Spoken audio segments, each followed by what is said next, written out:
जय श्री राम दोस्तों, मेरा नाम प्रतीक्षा है। आज मैं आपको आमलिका एकादशी व्रत कथा सुनाने वाली हूँ। अगर आप मेरे चैनल पर पहली बार आए हैं तो चैनल को सब्सक्राइब करें, वीडियो लाइक करें और कमेंट में जय श्री राम जरूर लिखें। तो चलिए कथा शुरू करते हैं। मांधाता बोले कि हे वशिष्ठ जी, यदि आप मुझ पर कृपा करें तो किसी ऐसे व्रत की कथा कहिए जिससे मेरा कल्याण हो। महर्षि वशिष्ठ बोले कि हे राजन, सब व्रतों से उत्तम और अंत में मोक्ष देने वाले आमल की एकादशी के व्रत का मैं वर्णन करता हूँ। यह एकादशी फाल्गुन माह के शुक्ल पक्ष में होती है। इस व्रत के करने से समस्त पाप नष्ट हो जाते हैं। इस व्रत का फल 1000 गोदान के फल के बराबर होता है। अब मैं आपसे एक पौराणिक कथा कहता हूँ, आप ध्यानपूर्वक सुनिए। एक वैदिश नाम का नगर था जिसमें ब्राह्मण, क्षत्रिय, वैश्य और शूद्र चारों वर्ण आनंद सहित रहते थे। उस नगर में सदैव वेद ध्वनि गूंजा करती थी तथा पापी, दुराचारी तथा नास्तिक उस नगर में कोई नहीं था। उस नगर में चैत्रथ नाम का चंद्रवंशी राजा राज्य करता था। वह अत्यंत विद्वान तथा धर्मी था। उस नगर में कोई भी व्यक्ति दरिद्र व कंजूस नहीं था। सभी नगरवासी विष्णु भक्त थे और आबाल वृद्ध स्त्री पुरुष एकादशी का व्रत किया करते थे। एक समय फाल्गुन मास के शुक्ल पक्ष की आमल की एकादशी आई। उस दिन राजा, प्रजा तथा बाल वृद्ध सबने हर्षपूर्वक व्रत किया। राजा अपनी प्रजा के साथ मंदिर में जाकर पूर्ण कुंभ स्थापित करके धूप, दीप, नैवेद्य, पंचरत्न आदि से धात्री, आंवले का पूजन करने लगे और इस प्रकार स्तुति करने लगे, हे धात्री, तुम ब्रह्मस्वरूप हो। तुम ब्रह्माजी द्वारा उत्पन्न हुए हो और समस्त पापों का नाश करने वाले हो। तुमको नमस्कार है। अब तुम मेरा अर्घ्य स्वीकार करो। तुम श्रीरामचंद्र जी द्वारा सम्मानित हो। मैं आपकी प्रार्थना करता हूँ, आप मेरे समस्त पापों का नाश करो। उस मंदिर में सब ने रात्रि को जागरण किया। रात के समय वहां एक बहेलिया आया जो अत्यंत पापी और दुराचारी था। वह अपने कुटुंब का पालन जीव हत्या करके किया करता था। भूख और प्यास से अत्यंत व्याकुल वह बहेलिया इस जागरण को देखने के लिए मंदिर के एक कोने में बैठ गया और विष्णु भगवान तथा एकादशी महात्म्य की कथा सुनने लगा।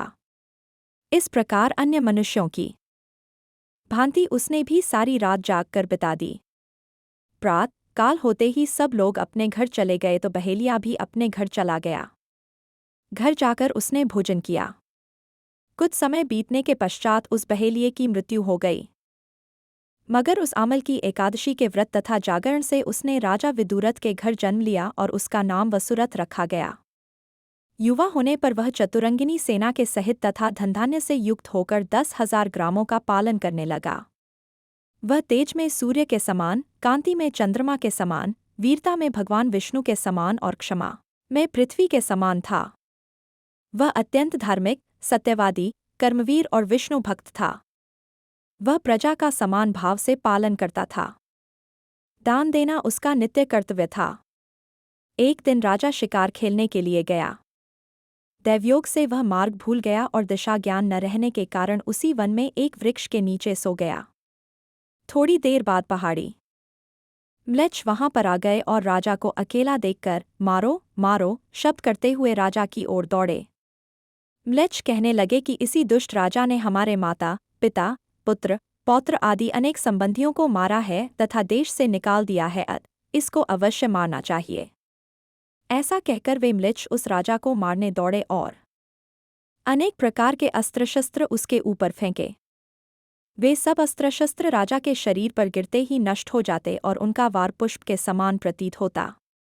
अब उन म्लेच्छों के अस्त्र शस्त्र उल्टा उन्हीं पर प्रहार करने लगे जिससे वे मूर्छित होकर गिरने लगे।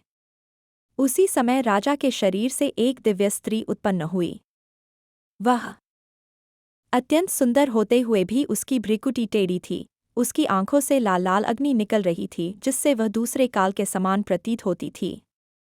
वह स्त्री म्लेच्छों को मारने दौड़ी और थोड़ी ही देर में उसने सब म्लेच्छों को काल के गाल में पहुंचा दिया। जब राजा सोकर उठा तो उसने म्लेच्छों को मरा हुआ देखकर कहा कि इन शत्रुओं को किसने मारा है? इस वन में मेरा कौन हितैषी रहता है? वह ऐसा विचार कर ही रहा था कि आकाशवाणी हुई, हे राजा, इस संसार में भगवान के अतिरिक्त कौन तेरी सहायता कर सकता है? इस आकाशवाणी को सुनकर राजा अपने राज्य में आ गया और सुखपूर्वक राज्य करने लगा।